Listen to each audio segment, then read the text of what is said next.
ഇന്ന് രാവിലെ മുതൽ ബിഗ് ബോസ് ഹൗസിൽ എന്തൊക്കെയാണ് നടന്നത്, ആരൊക്കെയാണ് ബഹളമുണ്ടാക്കി പ്രശ്നങ്ങൾ ഉണ്ടാക്കിയത്, അതെന്തൊക്കെയാണ് പുകഞ്ഞ് കത്തിയത്, തീ ആളിക്കത്തിയോ, ഇതെല്ലാം നമുക്കൊന്ന് നോക്കാം. നമ്മൾ ഇതുവരെ ലൈവ് അപ്ഡേറ്റ്സ് ആയിട്ട് ഞാൻ കഴിഞ്ഞ ഒരു ചെറിയൊരു വീഡിയോ ആയിട്ട് ഇട്ടിട്ടുണ്ടായിരുന്നു.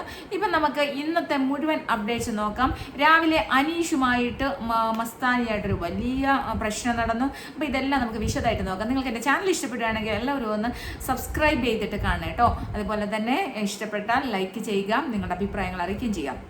അപ്പോൾ രാവിലെ തന്നെ ഇന്നലെ തന്നെ ബാക്കി പത്രമായിട്ട് കുറേ പ്രശ്നങ്ങളൊക്കെ രാവിലെ ചെറുതായിട്ട് വരുന്നുണ്ടായിരുന്നു. കാരണം ഇവർ മാറിയിരുന്ന് ഒരു ഗ്യാങ് ഉണ്ടല്ലോ, ആ ഗ്യാങ് മാറിയിരുന്ന് സംസാരിക്കുന്നുണ്ടായിരുന്നു. അവർ വീണ്ടും അനുമോൾക്കെതിരെ ഒരുപാട് കാര്യങ്ങൾ ഗൂഢാലോചനകൾ നടത്തിക്കൊണ്ടിരിക്കുന്ന ഒരു സാഹചര്യമാണ് നമുക്ക് പലപ്പോഴും ലൈവിൽ കാണാൻ സാധിച്ചത്. ഇന്നലെ രാത്രി തന്നെ ആദില, നൂറ, ശൈത്യയും സംസാരിക്കുന്നുണ്ടായിരുന്നു. അനുമോള് രാത്രി തന്നെ സംസാരത്തിനിടയിൽ പിണങ്ങിപ്പോവാൻ കാരണമെന്ന് പറഞ്ഞു കഴിഞ്ഞാൽ ആദില നീ എന്തിനാണ് അങ്ങനെ എന്തോ ഒരു കാര്യം ശൈത്യയോട് എന്തിനാണ് അത് പറഞ്ഞത്, അങ്ങനെ എന്തോ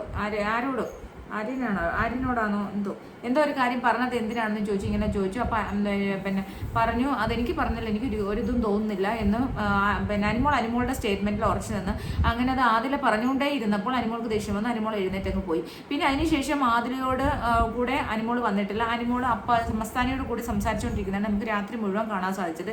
രാത്രി ഒരു 12:30 മണിയായപ്പോൾ റെന ഫാത്തിമ അവരുടെ ബോയ് ഫ്രണ്ടിന്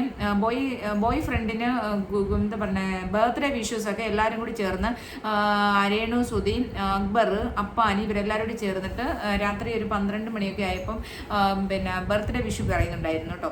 അവരുടെ ഈ റെന ഫാത്തിമ എന്ന് പറഞ്ഞ പെണ്ണിൻ്റെ ബോയ് ഫ്രണ്ടിന്. അപ്പോൾ അതിനുശേഷം പിന്നീട് നൂറ കുളിക്കാൻ പോയി, നൂറ ബാത്റൂമിൽ വാഷ് പോയി. അതിനുശേഷം ആദില ശരത്തിനോടും അക്ബറിനോടൊക്കെ ഇരുന്ന് വർത്താനം പറയുന്നുണ്ടായിരുന്നു. അവിടുന്ന് അനുമോള് വേറൊരു സ്ഥലത്തിരുന്ന് വർത്താനം പറയുന്ന അനുമോൾ എഴുന്നേറ്റ് പോയി ഫ്രഷ് ആയി കഴിഞ്ഞ് അനുമോള് അങ്ങ് ഉറങ്ങാൻ പോയി. ഇതായിരുന്നു നമ്മൾ രാത്രി കണ്ടത്. രാവിലെ ആയപ്പോഴത്തേക്ക് വീണ്ടും അവിടെ ചെറിയ പ്രശ്നങ്ങളാണ് കാണുന്നത്. രാവിലെ തന്നെ മസ്താനി അനീഷിന്റെ തലയിൽ കയറാൻ പറ്റിച്ചു. അനീഷിനെ രാവിലെ തന്നെ എന്താണ് ചൊറിഞ്ഞത്, നിങ്ങൾ കൂടുതൽ സംസാരിക്കരുതേ എന്നും പറഞ്ഞിട്ട് എന്തോ ഒരു സംസാരത്തിന്റെ കോൺവെർസേഷന്റെ ഭാഗത്തുനിന്ന് നിങ്ങൾ കൂടുതൽ സംസാരിക്കല്ലേ, ഞാൻ പേഴ്സണൽ കാര്യങ്ങളെല്ലാം എടുത്തിടുകയെന്ന് പറഞ്ഞു.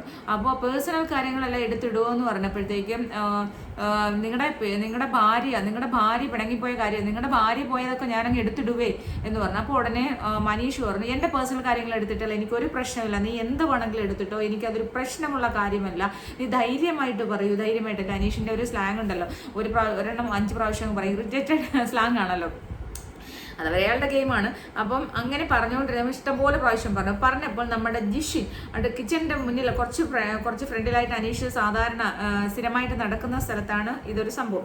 അപ്പോഴത്തേക്ക് മസ്താനി അതും പറഞ്ഞിട്ട് അങ്ങ് മാറിപ്പോയിരുന്നു. അത് ജിഷിൻ ഉടനെ ഏറ്റുപിടിച്ചിട്ട് ജിഷിൻ പറഞ്ഞു നിന്റെ ഈ സ്വഭാവം കൊണ്ടാണ് നിന്റെ പെണ്ണും പുള്ള കളഞ്ഞിട്ട് പോയതെന്ന് പറഞ്ഞു. അപ്പോൾ ജിഷിൻ അത് ആവശ്യമില്ലാത്ത ഒരു വാക്കാണ്, കാരണം ജിഷിൻ്റെ പെണ്ണും പുള്ളയും ജിഷിനെയും കളഞ്ഞിട്ട് പോയിട്ടുണ്ട്. അപ്പോഴത്തേക്ക് ഉടനെ അതപ്പോഴത്തേക്ക് ലക്ഷ്മി ഏറ്റുപിടിച്ചു. അപ്പോൾ ലക്ഷ്മി പറഞ്ഞു അതെന്തിനാണ് നിങ്ങൾ അങ്ങനെ പറയുന്നത്, നിങ്ങൾ നല്ലതായിട്ടല്ലേ മറ്റൊരാൾ നല്ലതാന്ന് പറയുന്നത്, നിങ്ങളെ കുഞ്ഞിനെ നിങ്ങൾ 4 വർഷമായില്ലേ കണ്ടിട്ട്. അങ്ങനെ അവിടെ ഒരു വലിയ വഴക്കാണ് പിന്നെ നടന്നത്. പിന്നെ അങ്ങോട്ടും ഇങ്ങോട്ടും ഭയങ്കര വഴക്കും.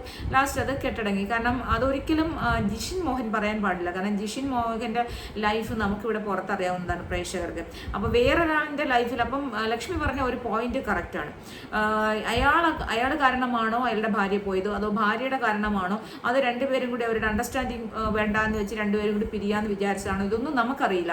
അപ്പം നമ്മൾ ഒരിക്കലും അതിനെ കുറിച്ചിട്ട് ഒന്നും പറയാൻ പാടില്ല, അതിൻ്റെ ആവശ്യമില്ല. പക്ഷെ അപ്പം നീ ഇപ്പോൾ പറഞ്ഞില്ല, നിന്നോട് ഞാൻ രഹസ്യമായിട്ട് നീ ചോദിച്ചതുകൊണ്ട് രഹസ്യമായിട്ട് പറഞ്ഞ കാര്യമില്ല, ഞാൻ എൻ്റെ മോനെ 4 വർഷമായി കണ്ടിട്ടാണ്, നീ എന്തിനാണ് അത് പറഞ്ഞത് എന്ന് ചോദിച്ചാൽ അങ്ങോട്ടും ഇങ്ങോട്ടും കുറച്ച് നേരം വാഗ്വാദങ്ങളായി. അതിനുശേഷം പിന്നീട് ഇവര് കുറേ ടാസ്കുകളൊക്കെ ഉണ്ടായിരുന്നല്ലോ, പഠിപ്പുര ടാസ്ക് ഉണ്ടായിരുന്നു. പഠിപ്പുര ടാസ്ക് എന്ന് പറയുന്ന 5 വൈൽഡ് കാർഡിനും ടാസ്ക് കൊടുത്തതും ഇവർ ഓരോന്ന് ഒരു ബോക്സിനകത്ത് എടുക്കണം, ഒരു പേപ്പർ എടുക്കണം, അതിനകത്ത് ഓരോന്ന് എഴുതി വെച്ചിട്ടുണ്ട്. ആദ്യമായിട്ട് കിട്ടിയെന്ന് പറഞ്ഞു കഴിഞ്ഞാൽ ബുദ്ധിമാൻ എന്നുള്ളതായിരുന്നു. അപ്പോൾ അവർ കറക്റ്റായിട്ട് യഥാർത്ഥമായിട്ടുള്ള രീതിയിൽ റാങ്കിങ് നിശ്ചയിക്കണം. എന്നിട്ട് ബിഗ് ബോസിന് തോന്നുന്ന 3 എണ്ണം പറയും, അപ്പോൾ അതിൽ നിന്ന് ചോയ്സ് എടുക്കണം. അപ്പോൾ ആദ്യത്തെ ബുദ്ധിമാൻ ബുദ്ധിമാനായിരുന്നു. ഒന്നാമതായിട്ട് ബുദ്ധിമാൻ എന്നുള്ള ഒരു ഇതിൽ വന്നതെന്ന് പറഞ്ഞു കഴിഞ്ഞാൽ നമ്മുടെ ജിസേലായിരുന്നു, രണ്ടാമത് അനീഷായിരുന്നു. അങ്ങനെയാണ് അവർ തിരഞ്ഞെടുത്തത്. പക്ഷേ വൈൽഡ് കാർഡിനെ തോൽപ്പിച്ചുകൊണ്ട് പിന്നെ നമ്മുടെ ഹൗസ് മേറ്റ്സ് അത് പറഞ്ഞു. അതുകൊണ്ട് വൈൽഡ് കാർഡ് തോറ്റു. അതിൽ നിന്ന് അപ്പോൾ ഏതെങ്കിലും ഒരാളിനെ പുറത്താക്കണം. കാരണം ഇത് പടിപ്പുരയിൽ കയറാൻ പറ്റാത്ത രീതിയിൽ പുറത്താക്കണം ഈ വൈൽഡ് കാർഡുകളിൽ ഒരാൾ. അത് ഹൗസ് മേറ്റ്സിന് കിട്ടിയ ഒരു വിജയമാണ്. അപ്പോൾ ഹൗസ് മേറ്റ്സ് എല്ലാവരും കൂടി മസ്താനിയെ തിരഞ്ഞെടുത്തു. മസ്താനിക്ക് പണിപ്പുരയിൽ പോകാൻ പറ്റില്ല. അങ്ങനെയാണ് ആ ഒരു പിന്നെ രണ്ടാമത് സ്ക്രീൻ സ്പേസ് ആയിരുന്നു. അത് ജിസേൽ, അനു, നൂറ അവർ മൂന്നുപേരായിരുന്നു ഫസ്റ്റ് പറഞ്ഞത്. അത് വൈൽഡ് കാർഡാണ് ജയിച്ചത്. പറഞ്ഞില്ല, നമ്മുടെ ഹൗസ് മേറ്റ്സ് പറഞ്ഞില്ല. മൂന്നാമതായിട്ട് സത്യസന്ധതയായിരുന്നു. സത്യസന്ധത പിന്നെ അനു, അനീഷ് ആയിരുന്നു. അപ്പം അതുകൊണ്ട് മൂന്നാമത്. പക്ഷെ അതും നമ്മുടെ ഹൗസ് മേറ്റ്സ് പറഞ്ഞില്ല. കാരണം അവർക്കൊരിക്കലും അനുവിനെ സത്യസന്ധമായിട്ട് വിചാരിക്കാൻ കഴിയില്ലല്ലോ. അത് നമ്മൾ കണ്ടുകൊണ്ടിരിക്കേണ്ട കാര്യമാണ്. നാലാമതായിട്ട് ശുചിത്വമായിരുന്നു. പക്ഷെ അതവർ പറഞ്ഞു. അത് ഒന്നാമതായിട്ട് അനീഷ് ആയിരുന്നു. രണ്ടാമതായിട്ട് ആരായിരുന്നു? അനിമോളായിരുന്നു. അങ്ങനെ അതവർ പറഞ്ഞു. ശുചിത്വം ഹൗസ് മേറ്റ്സ് പറഞ്ഞു. അഞ്ചാമതായിട്ട് പിന്നെ ഇൻഫ്ലുവൻസർ. അഞ്ചാമതായിട്ടെന്ന് പറഞ്ഞു കഴിഞ്ഞാൽ എന്തുവായിരുന്നു? പിന്നെ ഒരു ഇടയ്ക്ക് വെച്ച് മൂന്നാമതായിട്ട് സ്ക്രീൻ സ്പേസ് ആയിരുന്നു. സ്ക്രീൻ സ്പേസും പിന്നെ വൈൽഡ് കാർഡാണ് ജയിച്ചത്. അങ്ങനെ 3 വൈൽഡ് കാർഡും ജയിച്ചു, 2 ഹൗസ് മേറ്റ്സും ജയിച്ചു. 2 2 പേരെന്ന് പറഞ്ഞാൽ ഒന്ന് പ്രവീണയെയും ഒന്ന് മസ്താനെയും പടിപ്പുരയിൽ കയറ്റാതിരിക്കാൻ വേണ്ടിയിട്ട് ഹൗസ് മേറ്റ്സ് ചോയ്സ് നോമിനേറ്റ് ചെയ്തു. അതുപോലെ തന്നെ ഇവിടെ ഇപ്പുറത്ത് ജിസേല്, അനു അതുപോലെ തന്നെ പിന്നെ ഒരാളെയും കൂടി ഉണ്ട്, റെന ഫാത്തിമ എന്ന് തോന്നുന്നു. റെന ഫാത്തിമ. ഇവരെ 3 പേരെയും വൈൽഡ് കാർഡ്സും തിരഞ്ഞെടുത്തു. അപ്പം അതെല്ലാം കഴിഞ്ഞു. പിന്നെ അതിനിടയ്ക്ക് വെച്ച് ഹൗസിൽ നടന്ന ഒരു വളരെ ഇമ്പോർട്ടൻ്റ് ആയിട്ടുള്ളൊരു സംഭവമാണ് പിന്നെ എനിക്ക് പറയാനുള്ളത്. ഈ അപ്പാനി, നമ്മുടെ റെന ഫാത്തിമ, ചീവിയുടെ റെന, കമ്പം തള്ളു അപ്പാനി, അതുപോലെ തന്നെ അക്ബറും ഉണ്ടായിരുന്നു. അക്ബർ ഇപ്പുറത്തിരിപ്പുണ്ടായിരുന്നു. പക്ഷെ എനിക്ക് അതൊരു പിക്ക് എടുക്കാൻ പറ്റിയില്ല, ഞാൻ എടുത്തില്ല. അതുകൊണ്ടാണ് തമ്പനയിൽ അങ്ങനെ ആയിപ്പോയത്. പിന്നെ അതുപോലെ തന്നെ ചൈന ബിന്നി, പിന്നെ ഈ അമ്മായി ജിസേൽ അമ്മായി, ഇവരെല്ലാവരും കൂടി ഇരുന്ന് വിഷം ശൈത്യം ഇവരെല്ലാവരും കൂടി ഇരുന്നിട്ട് എന്താണ് പറയുന്നത്? പിന്നെ ശരത്ത് പറയുവാണ്, എന്നെ പല പ്രാവശ്യവും അവള് വളയ്ക്കാൻ ശ്രമിച്ചു എന്ന് പറഞ്ഞുകൊണ്ടിരിക്കുമ്പോൾ ബിന്നി ഉടനെ ആണോ എങ്കിലും ഞാനിത് സ്റ്റേറ്റ്മെന്റ് ആയിട്ട് പറയാം. അപ്പം ഞാനിത് ആരിനെ പലതവണയും വളയ്ക്കാൻ ശ്രമിക്കുന്നതായിട്ട് ഞാൻ കണ്ടെന്നുള്ളത് പറയുമ്പോൾ നിങ്ങളത് പറയണം എന്നും പറഞ്ഞിട്ട് അതിനൊക്കെ ആര്യൻ പറയുന്നു. പല പ്രാവശ്യവും അനുമോള് ആരിൻ്റെ കാലയിൽ തട്ടി താലയിൽ തടവി വളയ്ക്കാൻ ശ്രമിച്ചു. അതുപോലെ തന്നെ ഈ അഭിനയിക്കാനായിട്ട് സ്കിറ്റ് അഭിനയിച്ചല്ലോ നമ്മുടെ പിന്നെ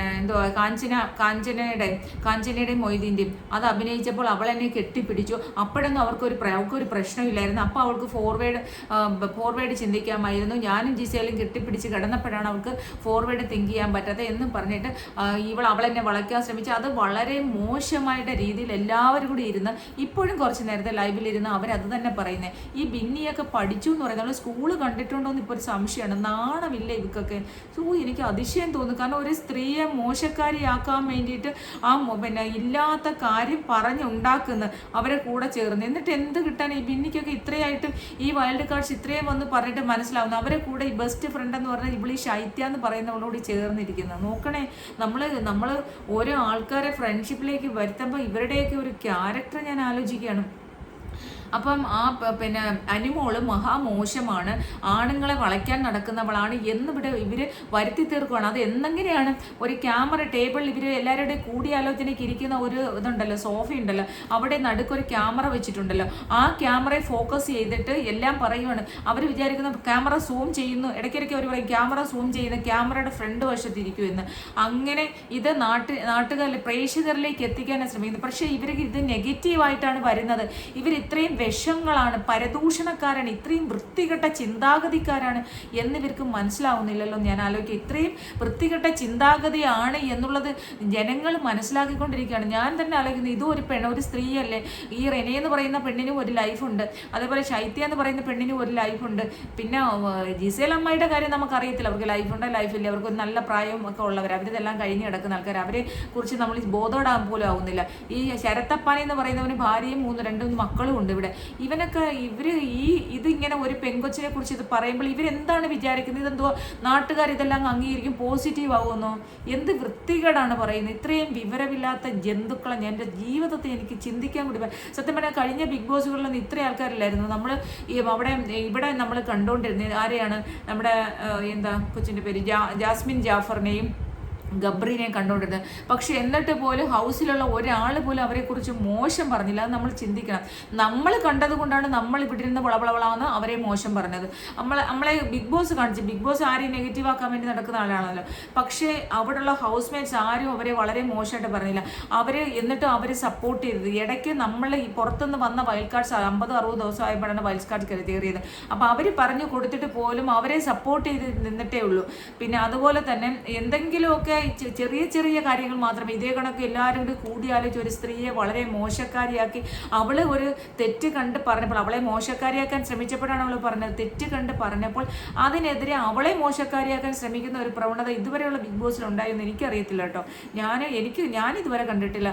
ഇത്രയും വളരെ മോശപ്പെട്ട, ഇത്രയും പരദൂഷണം പറയുന്ന, ഇത്രയും അഴുക്ക മനസ്സുള്ള പെൺപിള്ളാരെ സത്യം പറഞ്ഞ ചൈന ബിന്നി, വിഷം ശൈത്യ, റെന ഫാത്തിമ, ഈ ജിസേലമ്മ, അപ്പാനി, അക്ബർ, പിന്നെ ആരാണ്? പിന്നെ ആര്യനെ പിന്നെ പറയണ്ട. ആര്യനാണല്ലോ ഈ കോഴി, ഗിരിരാജൻ കോഴി അവൻ. അപ്പോൾ ഇത്രയും ആൾക്കാർ കൂടി ചേർന്ന് അതിൻ്റെ കൂടെ ഇടയ്ക്കിടയ്ക്ക് പിന്നെ വല്ലപ്പോഴും ഒക്കെ ഉണിയലും വരും, അഭിലാഷ് വരും. പക്ഷെ അവർ ഇതിനകത്ത് ചേരുന്നില്ല. അപ്പോൾ അങ്ങനെ ഒരു അവസ്ഥയെന്ന് പറഞ്ഞാൽ ഇത്രയും വൃത്തികെട്ട മനസ്സുള്ള സ്ത്രീകളെയും ആൾക്കാരെയും കാണുമെന്ന് പറഞ്ഞാൽ നമുക്ക് ഭയങ്കര അതിശയം തോന്നുവാണ്. അത്ര വൃത്തികെട്ട രീതിയിലാണ് അവരവിടെ ഇത് ചെയ്യുന്നത്. ഈ ശൈത്യമൊക്കെ എന്തുകൊണ്ട് വിചാരിക്കുന്നത്? അല്ലെങ്കിൽ ഞാൻ ആലോചിക്കുകയാണ്, എന്താ മനിമോളെ കുറിച്ച് ഇങ്ങനെ മോശം പറയുമ്പോൾ ജനങ്ങൾ വിശ്വസിക്കുമെന്നോ? ശരി, നമ്മൾ കണ്ടുകൊണ്ടിരിക്കില്ല. 24 മണിക്കൂറും നമ്മളൊരു ഓരോ വ്യക്തികളുടെ സ്വഭാവം കണ്ടുകൊണ്ടിരിക്കുകയാണ്. നമുക്കൊരിക്കലും അത് ചിന്തിക്കാൻ പോലും പറ്റത്തില്ല. അങ്ങനെ അവൾ എന്ത് ക്യാരക്ടർ നമുക്കല്ല. പക്ഷെ ബിഗ് ബോസ് ഹൗസിനുള്ളിൽ അവൾ ഡീസൻ്റ് ആണ്. അവൾ അഭിനയിക്കാൻ പറയുമ്പോൾ അഭിനയിക്കും. ഒരാൾ അഭിനയിക്കാൻ പറഞ്ഞ് കെട്ടിപ്പിടിക്കുന്നതും, രാത്രി 2 മണിക്ക് പിന്നെ ബെഡ്ഷീറ്റിനുള്ളിൽ കിടന്ന് കെട്ടിപ്പിടിച്ച് വേറെ പരിപാടി ചെയ്യുന്നതും കമ്പയർ ചെയ്യുവാണ് എന്തോ ഒരു മനുഷ്യർ.